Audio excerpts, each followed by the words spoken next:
Anneke Lucas, bonjour. Bonjour Karl. Alors, si un jour le dossier Dutroux est rouvert, le dossier bis, ce que j'espère de toutes mes forces, et si on décide de reconnaître que Dutroux n'était pas un prédateur isolé, mais agissait pour le compte d'un réseau pédocriminel, tu seras immanquablement appelé à la barre si ce procès se tient un jour, parce que ce réseau, tu en as été la victime, et ce, depuis ta plus tendre enfance. Comment t'es-tu retrouvé là-dedans? Oui, donc oui, c'est vrai, j'étais dans ce réseau, pas dans le même, dans la même période, que Dutroux. Quand Dutroux était un homme de main, je n'étais pas là parce que je suis pas plus, jeune que lui. Mais moi, j'étais là de l'an 69 jusqu'à, 74.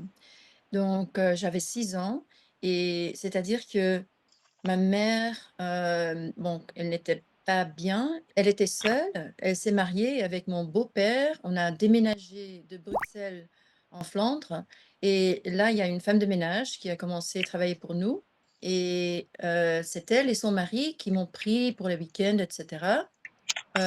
Et après 1 an à peu près, ils m'ont emmenée au réseau la première fois. C'est-à-dire qu'ils t'ont emmené alors que tu avais 6 ans dans une soirée pédocriminelle. Exactement. Et la première fois, qu'est-ce que tu as ressenti en fait quand tu as vu ce qui se passait avec tes yeux de 6 ans? C'était complètement fou. En plus, cette première fois était, extrême aussi. Ce n'était pas, que j'étais donnée à un pédophile. J'avais été violée, d'abord par le mari de la femme de ménage, avant qu'on y aille et c'était un bal masqué, en fait, dans un château et tout le monde était habillé comme des hippies, c'était très bizarre. On jouait de la musique aussi, Jimi Hendrix, et cetera. Il y avait des garçons avec des plateaux, en argent avec des drogues dessus. Donc tout le monde se servait des drogues, mais c'était des aristocrates habillés en tant qu'hippies. Donc c'était très con j'étais complètement confuse, mais c'était clair qu'on était dans un château et j'étais utilisée pour un sorte de show, avec le mari de la femme de ménage qui lui, on est rentré, c'était lui, avec, encore 2 autres filles que je connaissais pas, mais je les ai pas vues les filles. Moi, j'étais, sur un plateforme en fait, un petit plateforme dans un grand salon ou peut-être, ballroom, je sais pas trop, mais j'étais utilisée pour un show, horrible. J'étais nue et puis il y avait des gens autour quoi, qui étaient tellement drogués et tellement, dehors de leur-même qu'ils ont à peine remarqué, c'était comme ça. Alors, je reviens à Dutroux.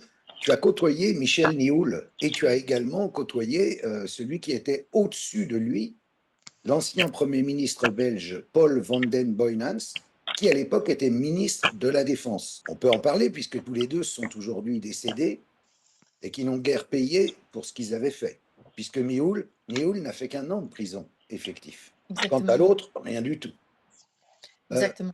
quel genre de personnage était ce Van den Boynans? Il était sataniste? Oui, donc je veux préciser que Michel Méhoul n'était pas là, en 69 quand je suis arrivée.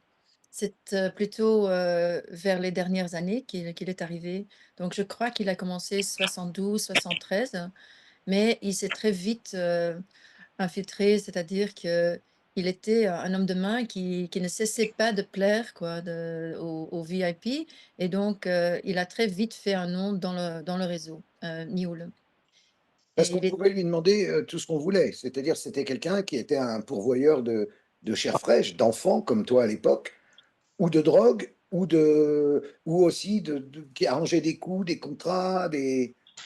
Moi, je ne sais pas, de ma perspective, en tant qu'enfant, il était partout. Donc, il était toujours l'homme, au milieu. C'est-à-dire, c'est lui donc moi je venais, c'était ma mère à ce temps-là, c'était ma mère qui me déposait. Et lui, il avait affaire avec les hommes de main et il était toujours la personne qui, discutait entre les hommes de main et Van den Boeynants et il était surtout le plus grand fan de Van den Boeynants que j'ai jamais vu. il voulait l'imiter quoi. Il était complètement, comme un amoureux. Et Van den Boeynants, oui, lui, il était, ministre de la Défense et il était aussi de ce que je voyais, parce que je sais que c'était pas le plus grand chef du réseau. Là, il faut, aller plus vers les royaux, je crois, mais Van den Boeynants, il était le chef palpable. Et lui, avec l'aide de Nioul, il a arrangé plein de choses. Donc c'était des meetings, en fait, un peu business et on utilisait les enfants, beh, tout était mesuré, quoi. On va pas, introduire, une personne qui est nouveau dans ce club à un enfant. Ça il y a beaucoup de triage il y a beaucoup de triage avant qu'on mette quelqu'un devant un enfant, c'est comme ça. Mais oui, c'était un réseau, on peut dire satanique, mais lui n'était pas sataniste, je crois. J'ai l'impression, de ce que je me rappelle, que lui n'y croyait pas, mais comme il voulait plaire aux satanistes qui étaient peut-être, plus, puissants que lui, il faisait toutes les mêmes choses, on peut dire. C'est-à-dire qu'il n'y avait pas de limite, au sadisme des Belges. Hem, des personnes avec, lui-même, ou les personnes, qu'il voulait plaire et les rituels sataniques, pour moi, la première fois, c'était que quand Van den Boeynants a, en fait, monté un rituel pour plaire à quelqu'un d'autre, pour un invité. Mais le but de tout cela, tu dis que on ne donnait pas directement les enfants aux nouvelles recrues du cercle, du cénacle ou du réseau. Le but, c'était une fois qu'on leur avait présenté des enfants, on filmait quand ils leur faisaient du mal, et ensuite on les faisait chanter. Exactement, c'est ça, oui. Donc en fait, c'est quelque chose qui a existé un peu partout dans le monde, en vrai, qui continue d'ailleurs sans doute à exister. Ça fait évidemment penser à ce qu'on a vu autour d'Epstein, par exemple. Exactement. C'est un système, là tu parles des années début 70, mais c'est un système qui, 50 ans plus tard, continue. Et on en a des preuves, malheureusement, constantes. Oui, on dirait bien et le problème avec utiliser des pédophilines des pédophiles pour faire chanter les gens, des pédocriminels pour faire chanter les gens, c'est-à-dire que à la fin, il n'y a que des pédocriminels dans le réseau. Parce qu'il y avait des personnes dans le réseau qui n'étaient pas eux-mêmes pédophiles, donc ils touchaient pas aux enfants, mais bien sûr, ils devaient, se taire, ils savaient très bien ce qui se passait, mais ils disaient rien. Donc ou bien quelqu'un est lui-même pédocriminel et on peut très bien l'utiliser parce que bien sûr c'est une faiblesse, ou bien il ne l'était pas et souvent c'était les gens avec encore plus de pouvoir qui, eux-mêmes ne touchaient pas aux enfants. Mais qui utilisaient les gens qui avaient touché aux enfants, sans Exactement. y toucher eux-mêmes. Mais Ouais. eux-mêmes, ils venaient dans ces soirées-là, ces gens-là, ces gens qui n'étaient pas pédocriminels, ou ils ne participaient pas du tout, ou alors ils avaient des relations avec des femmes d'âge mûr, ou... Ouais, de toute façon, tous les gens du réseau, ils, se considéraient pas comme des pédophiles. Ils se considéraient plutôt comme, des gens qui voulaient, être libres, se sentir libres. C'était ça plutôt. Même que bien sûr, c'était tous des pédocriminels dans les soirées, c'est ce que je voyais plutôt, je dois dire, mais encore, je veux rester avec mon expérience personnelle, alors je peux pas trop répondre à cette question. Parce que je ne sais pas, et bien sûr, c'était pas tout le monde que j'ai vu, dans l'acte, donc je peux pas trop en dire, quoi. De ce que je comprends, c'est que contraindre les enfants à la sexualité, c'est presque une forme de tradition, d'abord chez certains, qui eux-mêmes ont été violés enfants, et c'est presque de mère en fille, de père en fils. En tout cas, dans une partie de l'aristocratie que tu décris dans ton livre. J'ai oublié de dire que ton livre sort en France très bientôt et qui s'appelle En quête d'amour, mémoire d'une enfant esclave sexuelle. Il va sortir cette année, enfin traduit en français. Avant, il n'était qu'en anglais. Donc, je reprends. Contraindre des gosses à la sexualité, c'est donc à la fois une sorte de culture, aussi étrange que ça puisse paraître, et en même temps une forme de pouvoir ou d'abus de pouvoir ultime. C'était une forme de culture, oui.